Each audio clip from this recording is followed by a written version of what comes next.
हिंदी में बोलते हैं बोर वर्गीकरण।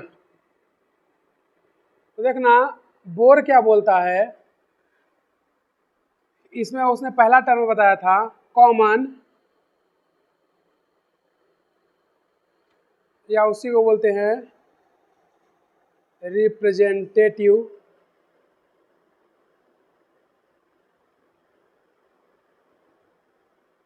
एलिमेंट। हिंदी में बोलते हैं सामान्य या प्रतिनिधि तत्व।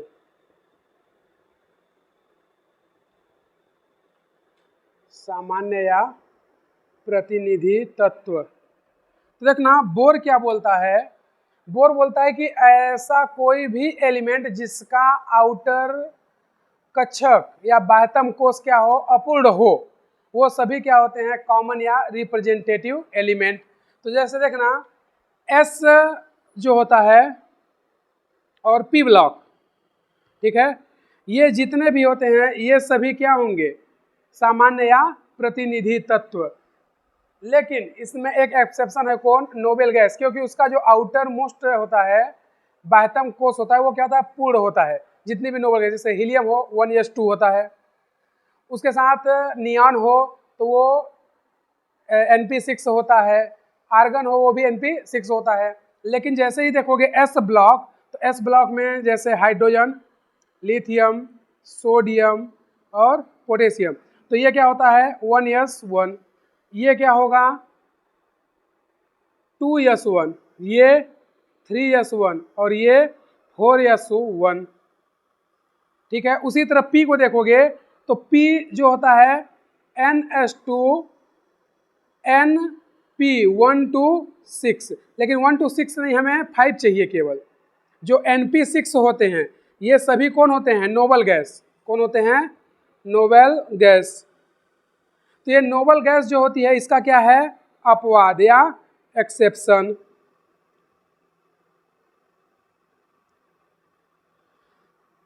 तो बोर बोलता है कि ऐसे तत्व या एलिमेंट जिनका बाह्यतम कोश क्या होता है अपूर्ण या इनकम्प्लीट होता है, जिनका बाह्यतम कोश क्या होगा इनकम्प्लीट, वो सभी क्या होते हैं सामान्य या प्रतिनिधि तत्व। फिर वो बोलता है कि एस और पी ब्लॉक के सभी एलिमेंट क्या होते हैं सामान्य या प्रतिनिधि तत्व। एक्सेप्शन में कौन नोबल गैस, क्योंकि इनका आउटर मोस्ट जो होता है वो कंप्लीट होता है।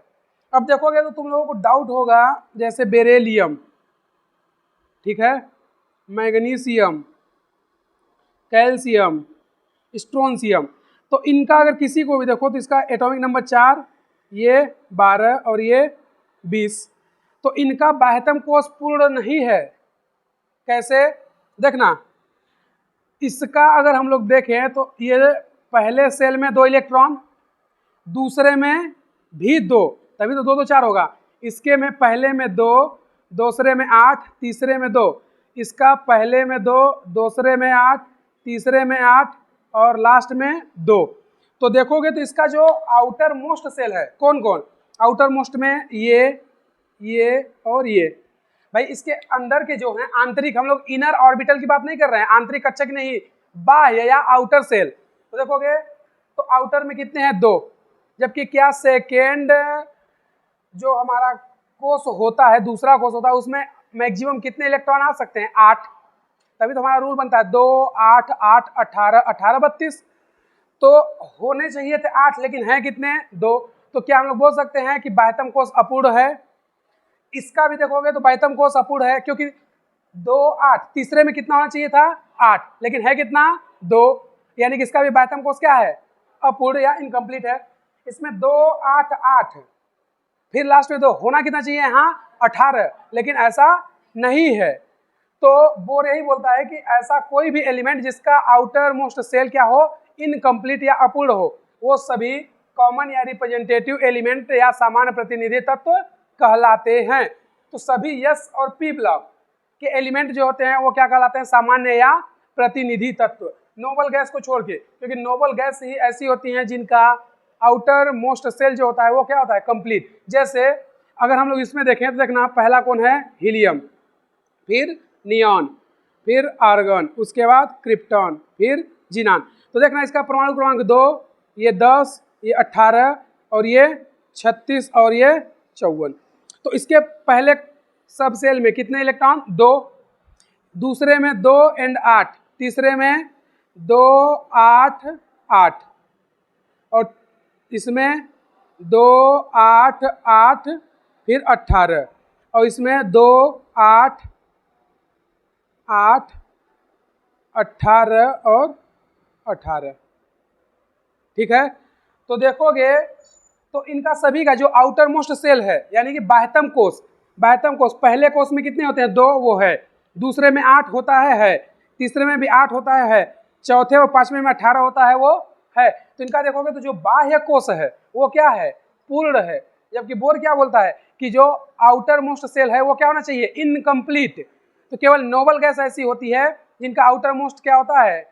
कंप्लीट होता है, बाकी सभी का क्या होता है? इनकम्प्लीट। तो वो बोलता है एस और पी ब्लॉक के सभी एलिमेंट क्या होते हैं? सामान्य या प्रतिनिधि तत्व। तो डेफिनेशन लिखना या पहले हेडिंग लिखना सामान्य या प्रतिनिधि तत्व, फिर उसके बाद परिभाषा लिखना। ऐसे तत्व जिनका बाह्यतम कोष या आउटर सेल, बाह्यतम कोष या आउटर सेल, बाह्यतम कोष या आउटर सेल इनकम्प्लीट या अपूर्ण होता है, इनकम्प्लीट या अपूर्ण होता है, सामान्य या प्रतिनिधि तत्व कहलाते हैं गैस। Noble gas. इसमें लिखना ऐसे तत्व जिनका बाह्यतम कोष या कक्षा, कोष कक्षा दोनों एक ही चीज होती है, तो ऐसे तत्व जिनका बाह्यतम कोष या कक्षा अपूर्ण होता है, पूर्ण होता है, बाह्यतम कोष या कक्षा पूर्ण होता है, नोबल गैस कहलाते हैं।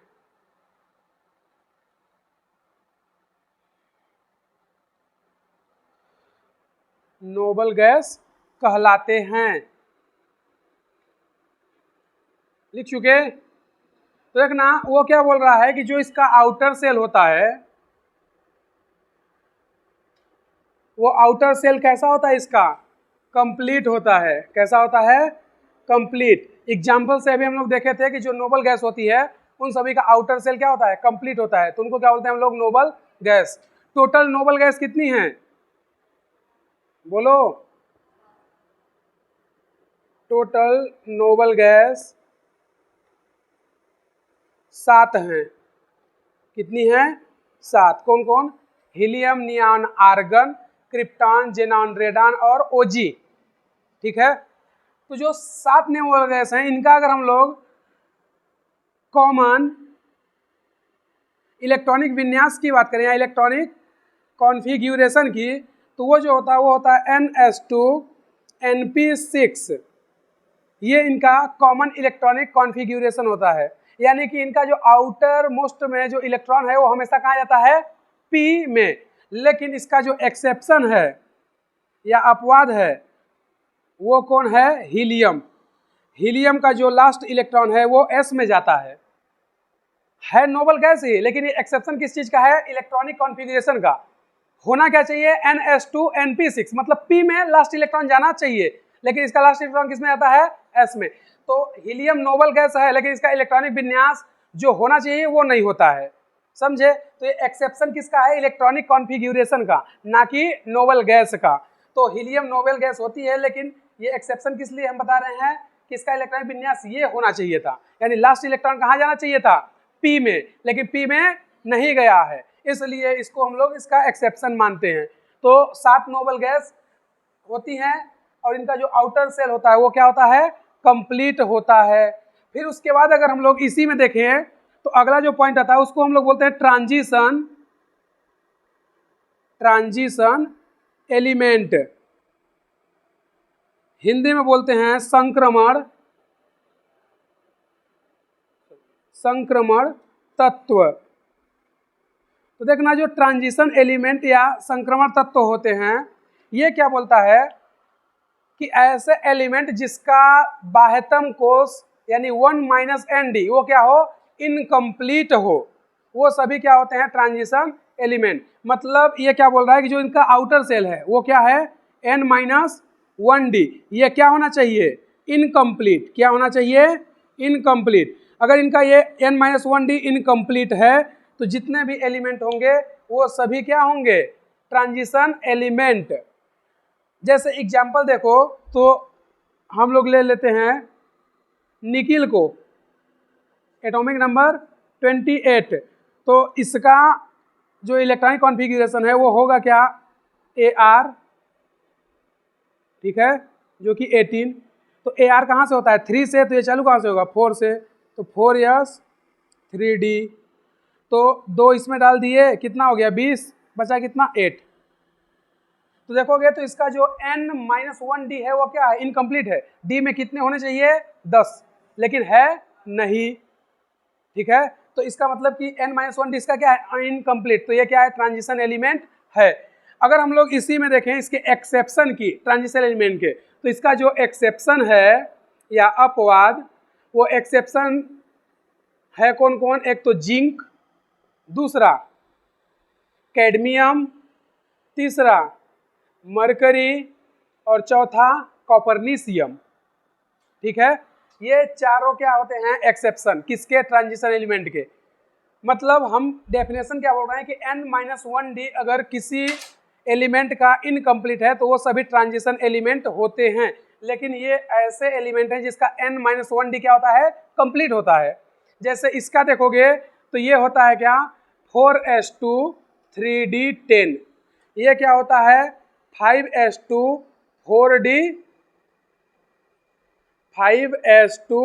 4d10, ये क्या होता है 6s2 5d10, और ये होता है 7s2 और 6d10। हम केवल आउटर का बात कर रहे हैं, ठीक है, इसके इनर वालों की हमको जरूरत नहीं है। इसके इनर में जो भी हैं वो सभी क्या हैं, इनर्ट हैं, क्योंकि देखो जैसे इसको तो हमने केवल लास्ट को लिया है, इसके पहले जो भी है वो सभी क्या हैं, इनर्ट गैस। तो हम लोग केवल आउटर की बात कर रहे हैं, तो देखोगे तो ये कौन है, जिंक का, और ये कैडमियम का, और ये मरकरी का, और ये कॉपरनीशियम का। तो जिंक का देखोगे तो लास्ट सेल में 2 और इधर 10, तो डी देखोगे कंप्लीट है, इसका भी डी कंप्लीट है, इसका भी डी कंप्लीट है, इसका भी डी कंप्लीट है। जबकि हमारा डेफिनेशन क्या बोलता है कि N-1D क्या होना चाहिए, इनकम्प्लीट। अगर N-1D इनकम्प्लीट है तो वो सभी क्या होते हैं, ट्रांजिशन एलिमेंट। लेकिन इनका कंप्लीट है, इसलिए ये लोग नॉन ट्रांजिशन एलिमेंट होते हैं। ये डी ब्लॉक के एलिमेंट हैं लेकिन ट्रांजिशन एलिमेंट नहीं हैं, ये ध्यान रखना। डी ब्लॉक के एलिमेंट हैं लेकिन ट्रांजिशन एलिमेंट नहीं है। तो ये चारों ही क्या होते हैं, नॉन ट्रांजिशन एलिमेंट। तो कोई पूछे कि डी ब्लॉक का एलिमेंट कितने हैं तो क्या बताओगे तुम लोग, 40 या 40। डी ब्लॉक में टोटल एलिमेंट कितने हैं, 40, क्योंकि उनकी 4 सीरीज है, D1 D2 D3 और D4।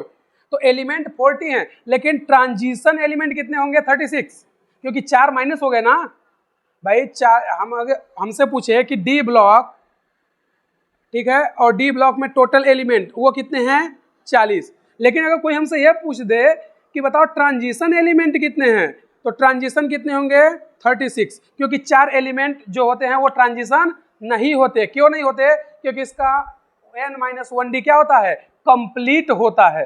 जब N-1D कंप्लीट होगा तो वो लोग ट्रांजिशन नहीं कहलाएंगे, नॉन ट्रांजिशन एलिमेंट कहलाते हैं।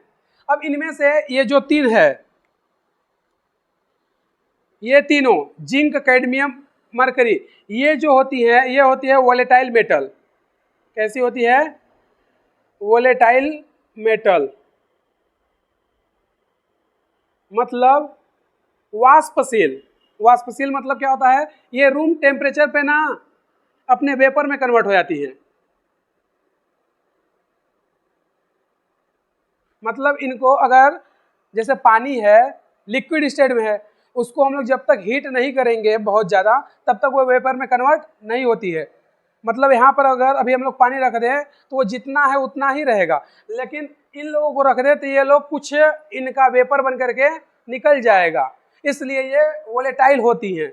जैसे पेट्रोल वगैरह का देखोगे, पेट्रोल को खुला छोड़ दोगे तो पेट्रोल जो होता है बहुत ही वोलेटाइल होता है, बहुत जल्दी से उड़ जाता है। क्यों? क्योंकि उसका जो लिक्विड स्टेट है उसका जो डेंसिटी होता है बहुत कम होता है, इसलिए वो इजीली उड़ जाता है।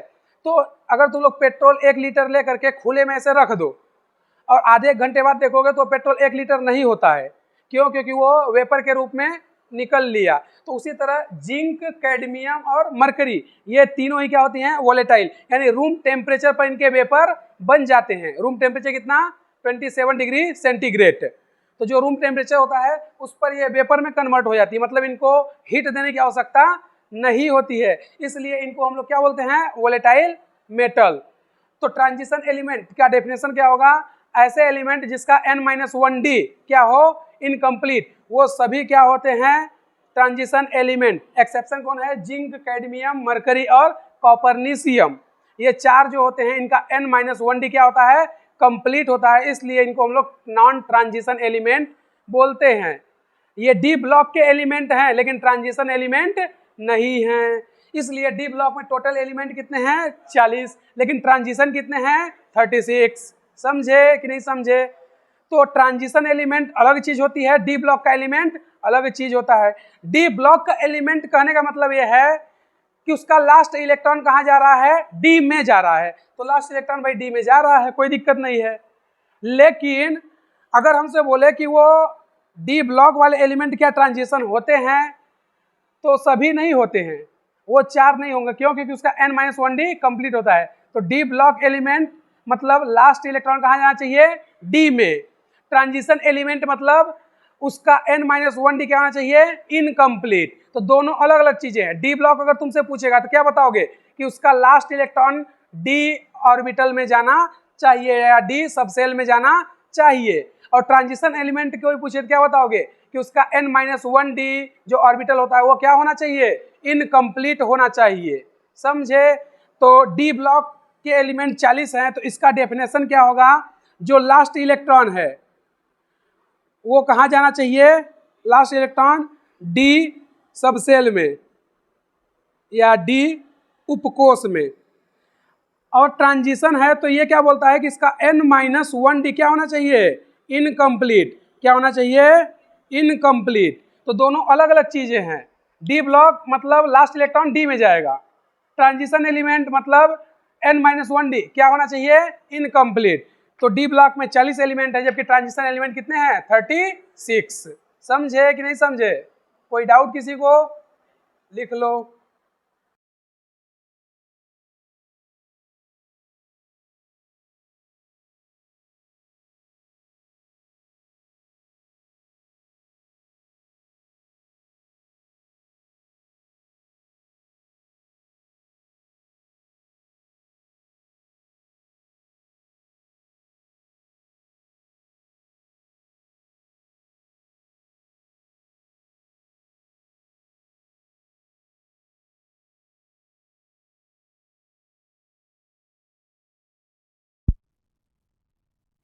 जो है तुम्हारा वो क्या है, इनर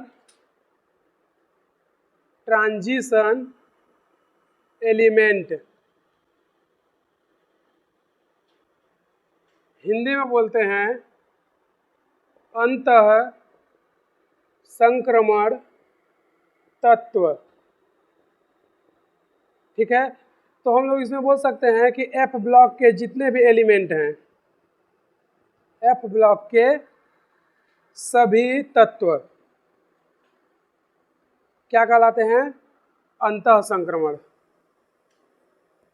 अंतः संक्रमण यानी कि एफ ब्लॉक में जितने भी एलिमेंट होते हैं वो सभी क्या होते हैं, inner transition element. Total element कितने हैं इसमें, 28, कितने हैं 28, 40 है लैंथेनाइड और 14 है actinide.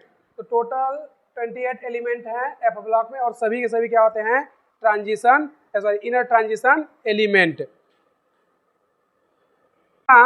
Typical element, typical element Hindi में बोलते हैं प्रारूपिक तत्व।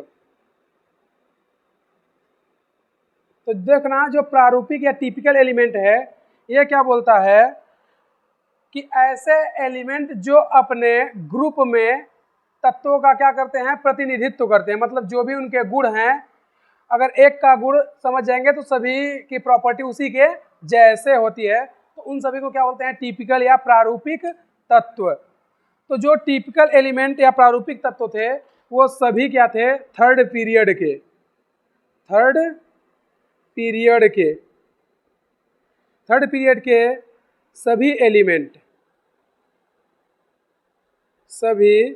एलिमेंट क्या थे प्रारूपिक।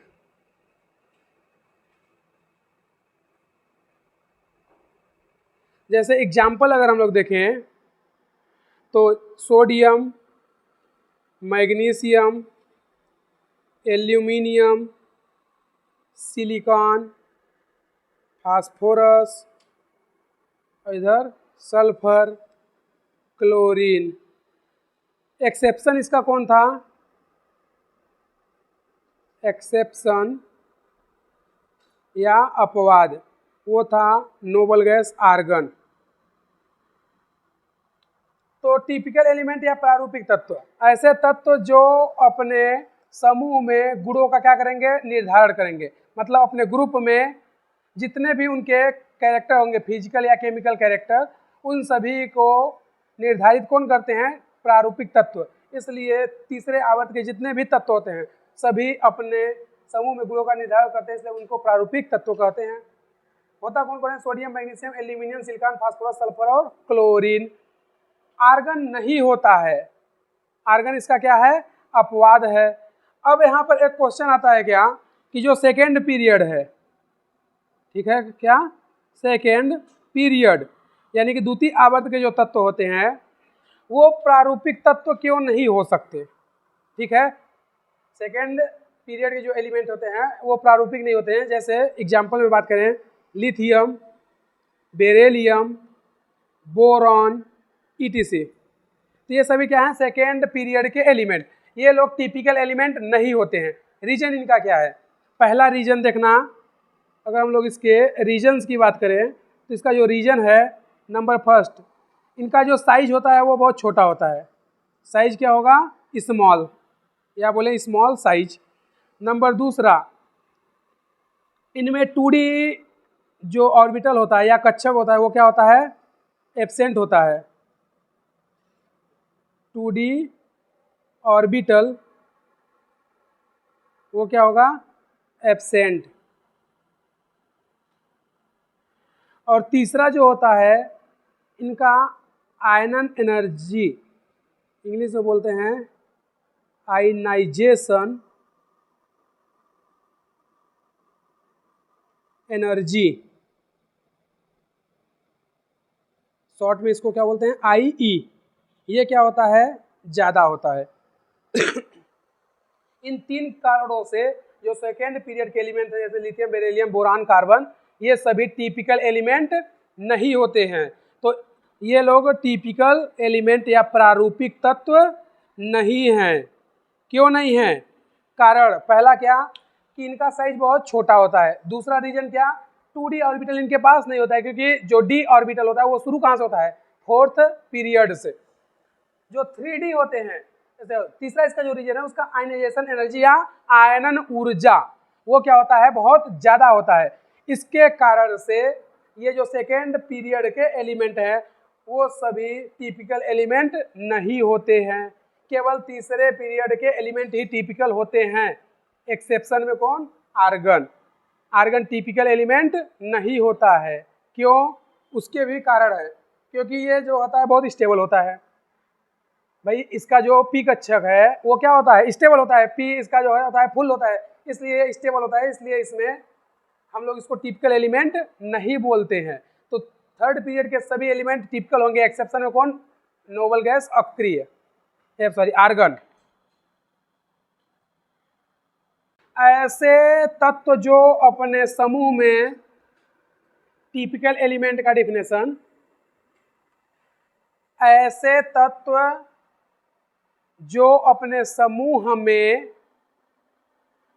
गुणों का निर्धारण करते हैं, अपने समूह में गुणों का निर्धारण करते हैं, मतलब जो उसके कैरेक्टर हैं उनको डिसाइड कौन करते हैं? Typical element. तो ऐसे तत्व जो अपने समूह में गुणों का निर्धारण करते हैं प्रारूपिक तत्व कहलाते हैं। एलिमेंट या सेतु तत्व, ब्रिज एलिमेंट या हिंदी में बोलते हैं क्या? सेतु तत्व।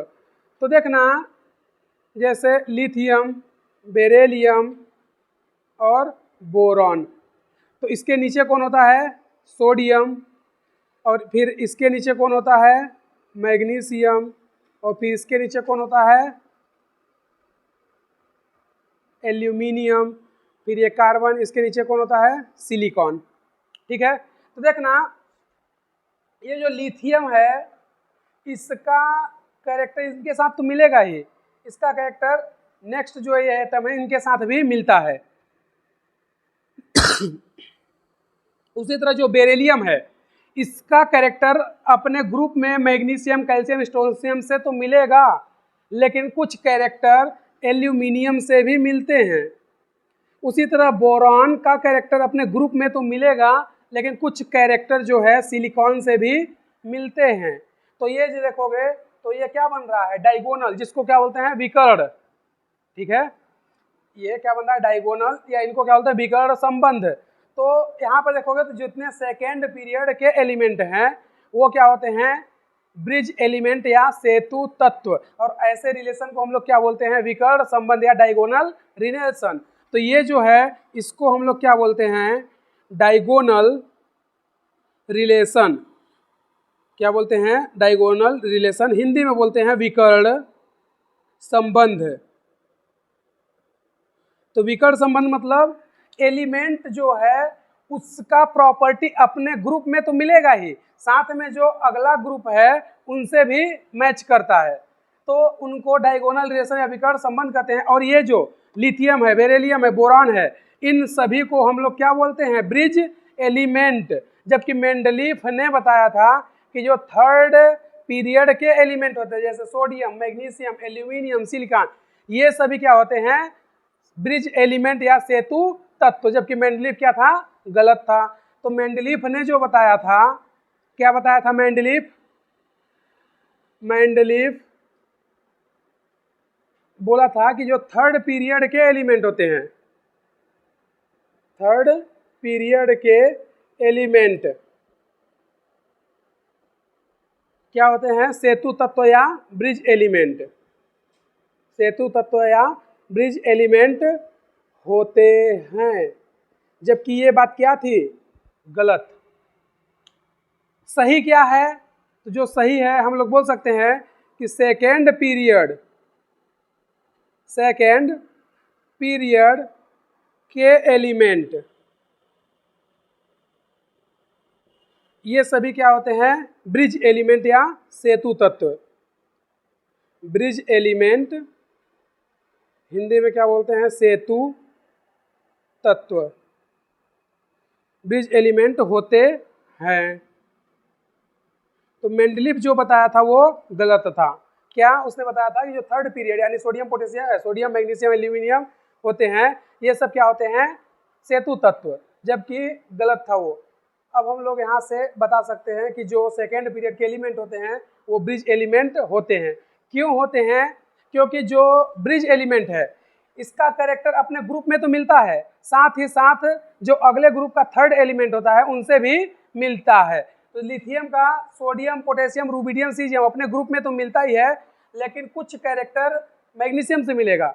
उसी तरह बेरिलियम का कैरेक्टर अपने ग्रुप में तो मिलता ही है, कुछ कैरेक्टर एल्यूमिनियम से मिलता है। उसी तरह बोरान का कैरेक्टर अपने ग्रुप में तो मिलता है, कुछ कैरेक्टर सिलिकॉन से भी मैच करते हैं। तो ऐसे रिलेशन को हम लोग बोलते हैं डायगोनल रिलेशन या विकर्ण संबंध, और ऐसे एलिमेंट को हम लोग क्या बोलते हैं, ब्रिज एलिमेंट या सेतु तत्व।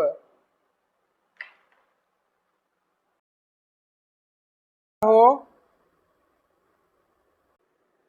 यदि परमाणु क्रमांक यानी एटॉमिक नंबर दिया हो, परमाणु क्रमांक Z दिया है, ठीक है, यानी कि अगर हमें एटॉमिक नंबर Z दे दे तो हमें पहचान करना है ब्लॉक, पीरियड और ग्रुप को। तो इसका पहला A है, ठीक है, वो हम किसको देख रहे हैं, पीरियड को। क्या देख रहे हैं, पीरियड को, यानी कि उसका जो आवर्त है वो किस आवर्त में आएगा, दूसरा, तीसरा, पहला, जो भी है, ठीक है। तो आवर्त को हम लोग कैसे निकालेंगे, सिंपल सा तरीका है, हम लोग बोल देंगे नेक्स्ट नोबेल गैस, हिंदी में बोल सकते हैं अगला नोबेल गैस